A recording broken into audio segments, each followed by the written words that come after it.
Hello, welcome again to the pair production chapter topic of the quantum mechanics. So, जैसा कि हम लोगों ने देखा है कि जब भी फोटो इलेक्ट्रिक इफेक्ट होता है तो फोटोन अपना सारा का सारा एनर्जी जो होता है इलेक्ट्रॉन को दे देता है और कॉम्पटन इफेक्ट में थोड़ा सा पार्ट देता है ना। It is also possible for a photon to materialize into an electron and a positron, है ना, क्योंकि हम लोगों ने पढ़ा है कि mass and energy are equivalent.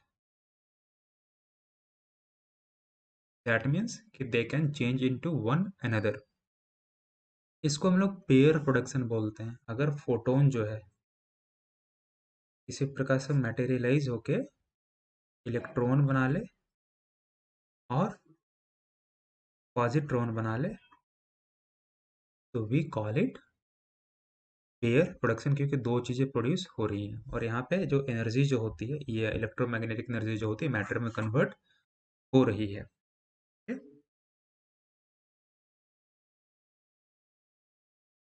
और इसमें कोई भी कंजर्वेशन प्रिंसिपल वायलेट नहीं होता है कि एनर्जी खत्म हो गई मैटर बन गया, because we know that energy and matter are manifestation of same thing of nature. वो दोनों सेम ही चीज है। वी विल सी दैट जब भी इलेक्ट्रॉन पॉजिट्रॉन पेयर जो बनता है, ठीक है, एटॉमिक न्यूक्लियस के अराउंड, तो the sum of the charges of the electron and of the positron is zero, क्योंकि इलेक्ट्रॉन जो होता है नेगेटिव नेचर का होता है और पॉजिट्रॉन पॉजिटिव नेचर का होता है और फोटोन का भी चार्ज जीरो ही होता है। Total energy including the rest mass energy, okay, of the proton, electron and positron is equal to photon, and the linear momentum is conserved too। यानी कोई भी एक भी ऐसा आप कंजर्वेशन लॉज नहीं ढूंढ सकते जो कि वायोलेट हो जाता है, okay, because of its relativity enormous mass, the nucleus absorb only a negligible fraction of the photon energy, okay, and energy and linear momentum could not both be conserved if the pair production were to occur in empty space। ठीक है, और empty space में क्या होता है कि energy और momentum दोनों कंजर्व नहीं होता है, इसीलिए एम्प्टी स्पेस में ये नहीं होता है। There should be something, let us see what should be there. तो this is the figure, it is the process of pair production, और फोटोन जो होता है सफिशियंट एनर्जी का मैटेरियलाइज कर जा रहा, ठीक है, into an electron and positron. और ये हम देख रहे हैं कि न्यूक्लियस यहाँ पे होना चाहिए, न्यूक्लियस के अराउंड ये पास कर रहा, and then electron and positron is being created, and here now conservation laws are all holding good. लेकिन एम्प्टी स्पेस में ऐसा नहीं हो सकता, इसलिए एम्प्टी स्पेस में पेयर प्रोडक्शन नहीं होता है। अब देखिए, इलेक्ट्रॉन की बात करें फिर पॉजिट्रॉन की बात करें, जो रेस्ट मास इनका होता है, यानी mc²।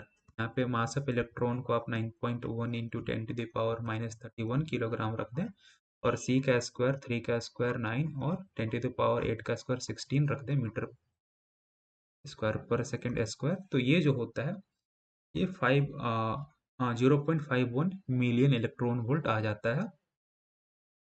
तो इसीलिए आपको दो चीज प्रोड्यूस करना है, एक इलेक्ट्रॉन और एक पॉजिट्रॉन। तो इसका 0.51 मिलियन इलेक्ट्रॉन वोल्ट और इसका 0.1 मिलियन इलेक्ट्रॉन वोल्ट मिला के आपको 1.02 मिलियन इलेक्ट्रॉन वोल्ट कम से कम चाहिए। अगर इतना नहीं है तो पेयर प्रोडक्शन हो ही नहीं सकता है। Any additional photon energy becomes kinetic energy, और इसके बाद का अगर आप एनर्जी देते हो तो इलेक्ट्रॉन और पॉजिट्रॉन जो है मोशन में आ जाएंगे, क्योंकि उनको काइनेटिक एनर्जी आप दे रहे हो। एक्सेस एनर्जी काइनेटिक एनर्जी के तौर पे स्टोर हो जाता है। And the corresponding maximum photon wavelength is 1.2 picometre, okay. तो आप एनर्जी से अगर 1.02 मिलियन इलेक्ट्रॉन वोल्ट का कॉरेस्पॉन्डिंग ये ढूंढोगे तो दिस इज लाइक वेवलेंथ ढूंढोगे, तो एच सी बाई लैम्डा आप लगा दो, तो लैम्डा यहाँ से अराउंड 1.2 पिकोमीटर आएगा, ओके। तो this all are straight forward, बस आपको कैलकुलेट करना है, कुछ भी दिमाग नहीं लगाना है। और इस रेंज का जो भी इलेक्ट्रोमैग्नेटिक वेव होता है they are gamma rays, they are very very energetic, okay. तो ये रेडियो एक्टिव न्यूक्लियाई से गामा रे निकलता है या फिर कॉस्मिक रेज से भी गामा रेज का है।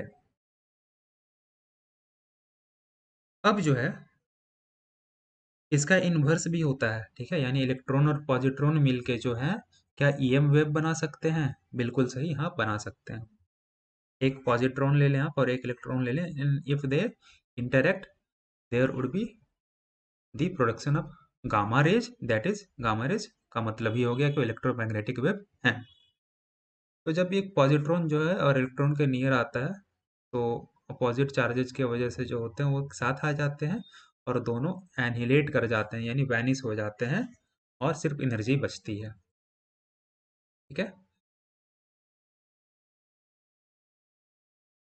अब टोटल मास जो होता है पॉजिट्रॉन और इलेक्ट्रॉन का जो होता है that is equi not equal but equivalent to 1.02 million electron volt, and each photon has an energy of 0.51 million electron volt plus half the kinetic energy of the particle relative to their center of mass।